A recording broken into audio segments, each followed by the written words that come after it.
Rising everyone, welcome back to Kyle's Cavern, and today's video is going to be about how to care for your spiritual tools. This is a video that I think a lot of people can benefit from, especially when they're first entering spirituality during this time.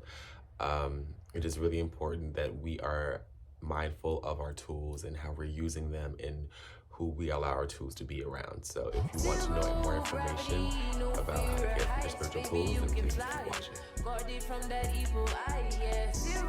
So I do have a list written down of 4 things that I think we should be mindful of when working with our tools. I don't want to make this video too long, but I do want to hit on these 4 topics. So number 1, we're gonna jump in. Number 1, do not buy all of your tools at one time. Just because it's going to be a lot harder for you to focus on one tool, because you have to consecrate. And when I say consecrate these items, you're pouring your intention into them, you're pouring your energy into them so that they can work uniquely for you. So it's really best to take your time with each tool. Don't go to a spiritual shop and go crazy, because like you might be spending a lot more money than you would think. So just mindful and just to slow down when you're starting off or when you're seeing tools in the store. Just take your time with it. Number 2 is to get familiar with your tools.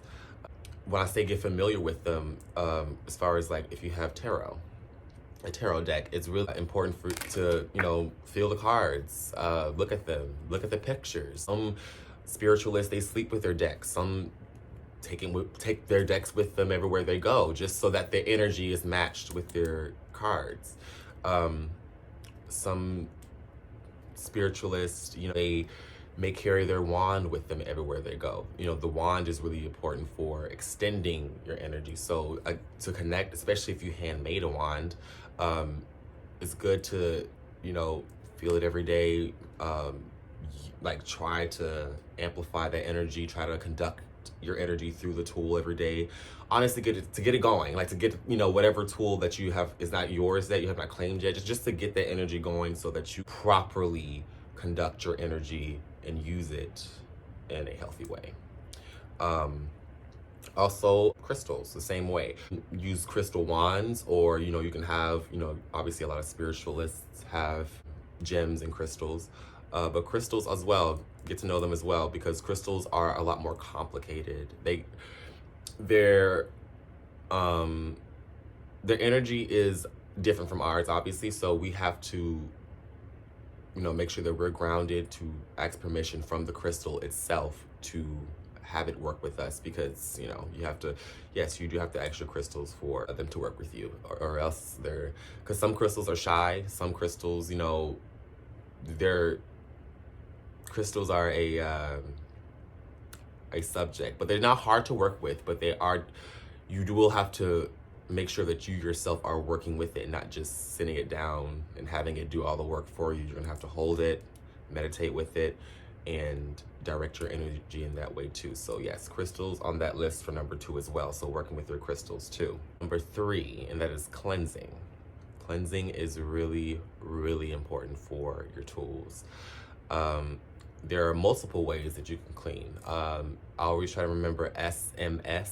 So that's sun, moon, sage. Sun charges them and cleanses them. The sage cleanses them as well. Also, Florida water.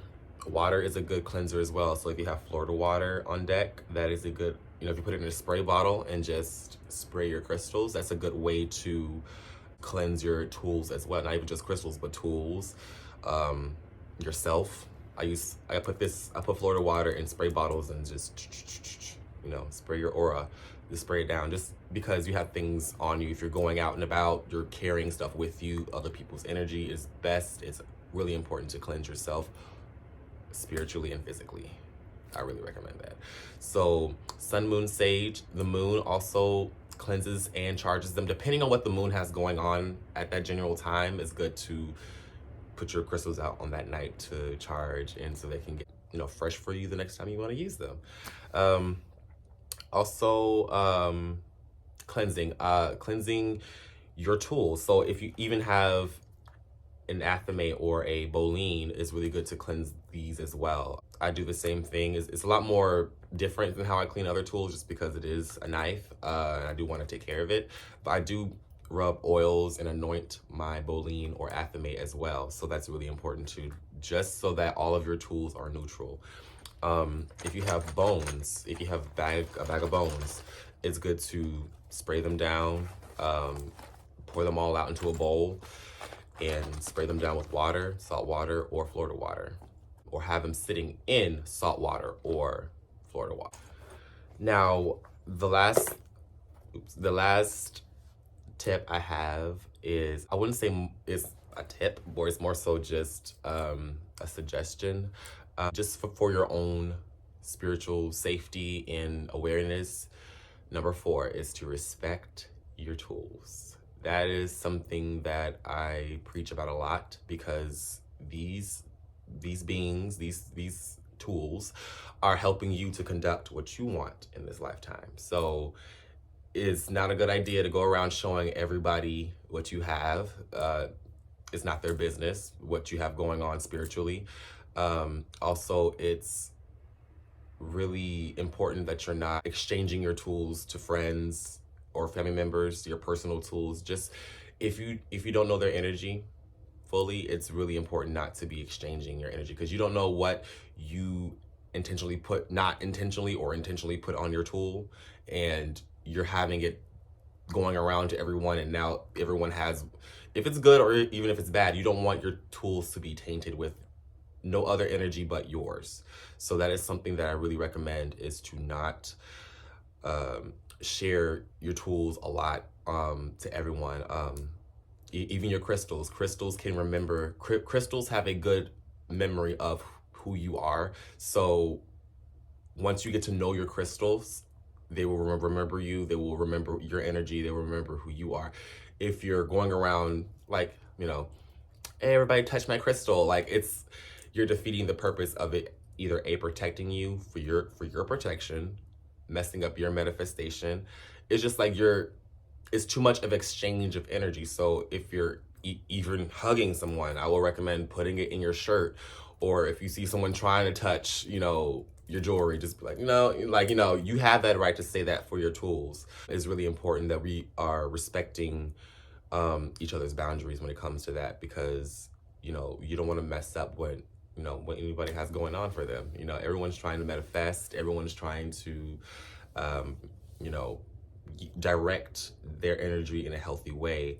And your spiritual tools are, even your altar is a sacred space, usually hidden from the public. You can have certain spiritual people come to your altar, leave offerings, because you know what intentions they come with to your altar. So it's good to have your altar hidden away, or you can have a travel altar specifically for going out with yourself, and you know, these are still your tools.